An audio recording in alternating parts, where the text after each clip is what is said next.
How to trust life.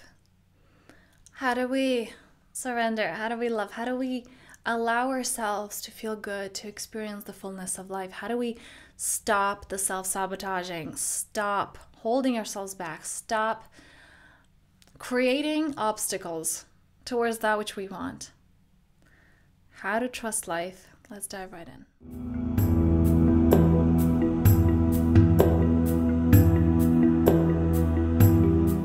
Okay, so first of all, I thank you for being here. I thank you for being here because it is the power of intention. One of the things that my guidance communicated to me early on when I was just in this place of, I don't know, and I'm like, you're not communicating with me well enough. I got this guidance of, can you ask specific questions? Can you be very specific with your intention? What the hell do you want? Because if you ask vague questions, you're gonna get vague answers. If you're asking for vague guidance, you're gonna get vague guidance, right? So you being here, you clicking on this video, you're going into, okay, I do want to trust, just setting that intention of I'm willing to open to trusting life. That is powerful, and I want to acknowledge you for that, so thank you. The reason I'm thanking you is because when one person, I wasn't going to say this because it's like such common sense to me, but it may not be for you. So when one person lives their authenticity, when one person shines that light and tunes in to who they really are and comes into that trusting life, being one with life, it creates a ripple effect. You may not be aware of how you're impacting other people, but it creates a ripple effect. So you doing the work matters, and that's why I'm thanking you for doing that. So, okay, to begin with, I'm going to go into what I experienced with my clients. I can't get into all the blocks right now, but I would actually love to hear from you so that I can maybe make more videos based, to support you directly. Let me know below, what is it that you believe is standing in your way of trusting life? Why does it not feel safe? And I would love to read that, and then maybe I can make some videos around that, around what you need. And right now I'm just going to go into some examples of what I've experienced in my journey or with my clients. So I actually want to bring a specific example here. A big shift from trusting life and not trusting life is in this mind's trap. The mind doesn't feel that it's safe to trust, right? The mind feels, and gosh, there's so many aspects of this, but the mind, you're a multidimensional being. Let's begin with that, okay? Let's tune into that place of power. There are several aspects of you. There are several levels of you. You know that part of you where you just feel so happy and blissful, or maybe when you're in love, you're in a new relationship, and there's just this infinite possibilities. You feel like you're on top of the world. You feel invincible, right? You're connected to Source. And then there's that time where you're overthinking, where you don't feel like you're limitless at all, when you feel very vulnerable, when you feel like everything's really threatening, and it's that ego you, the small self that was born and will die, that has a very limited amount of time here, and that is always rushing, like there's something to do, there's something to solve, there's something to predict, to run away from, to hide from. There are several dimensions of you. So let's, first of all, get really comfortable with that idea. And actually, one of the free resources that I have, I want to bring this in here right away. If there's this distrust of life, and if there's this not knowing how to disconnect from this small self, and you feel like you are the roles that you're playing, that you are mother, father, child, sister, brother, employee, employer, whatever those roles are, spouse, right? And you have trouble connecting to the part of you that's not that essence, that's something greater. Like, what if all those roles were to disappear? There's still a you that is here. There's still a you that is present. So if this is something that you want to connect to, I have a free resource. There's going to be a link below. It's the first practice, the ultimate freedom experience, because it's that ultimate freedom, dropping away any masks, any roles that you've been playing, and understanding that there is something greater there. So first of all, the key to embodying that trust and really living it is remembering, what is it that you're trusting? remembering that you are one with life, that there's that part of you, your essence, that isn't all those roles that you're playing. It's not all those masks that you're wearing.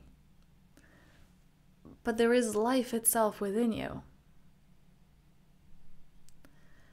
Like in so many teachings, and all of them really, in one way or another, it talks about that we are one with God. We came from God. You are that life, God, source, consciousness, universe in you.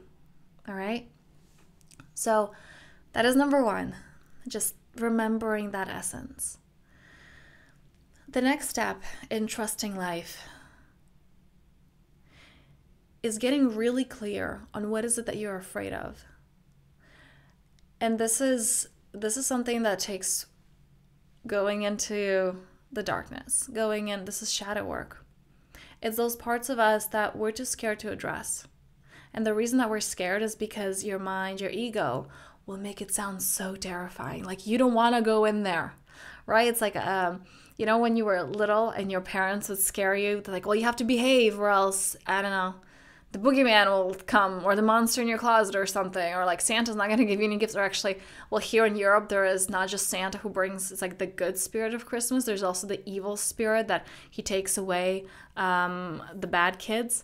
So it's that, it's like your ego will make it sound like it's that, like you don't want to go there. It's so terrifying. And if you feel that negative emotion, then you're going to be stuck there forever and you'll never get out. And it sounds like that scary story that we were told as children. And it's not like that at all. The truth is when we shine light on that shadow, the shadow disappears.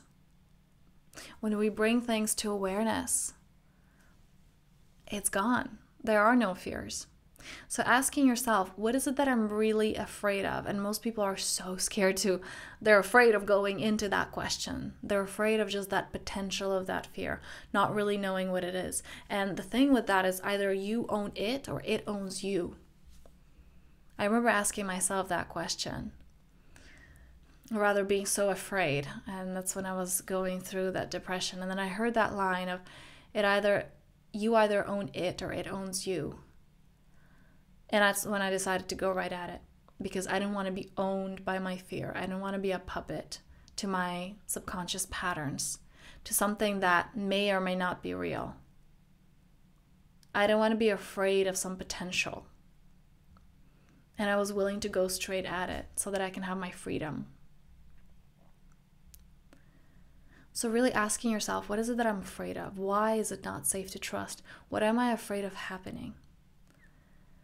Now, because I totally understand how this may be a scary process, this is something that I do with my one-on-one clients. So if this is something that resonates with you, if you want to experience that freedom too, you can reach out to me and we can see if we're a match, because I don't start working with anyone until I have a call to see if I can support you in that which you need, but also if it resonates, if we resonate, if we work well together. So if this is something that speaks to you, you're welcome. There's going to be a link below as well, and you can schedule a call with me. It's completely free, so there are no strings attached. So the second part is asking yourself those scary questions, that which seems scary. And the third step that I want to share with you today is understanding that you can't go wrong.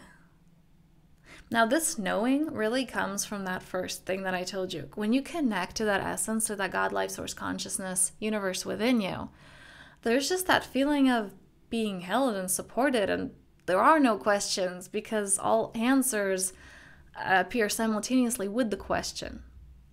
There is no doubt. There is no mistrust. But again, you are a multidimensional being.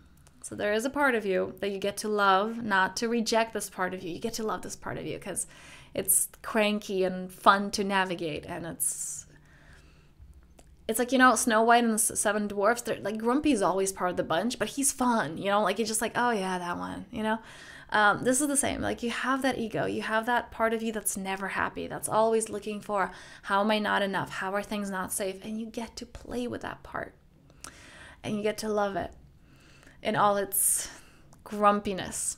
So understanding that you can't actually fail. What does failure look like? And whose story is it? Because that which we're afraid of it's oftentimes not our story. If you really ask yourself, that inner critic talking, right? It's like you're a failure. You're not good enough.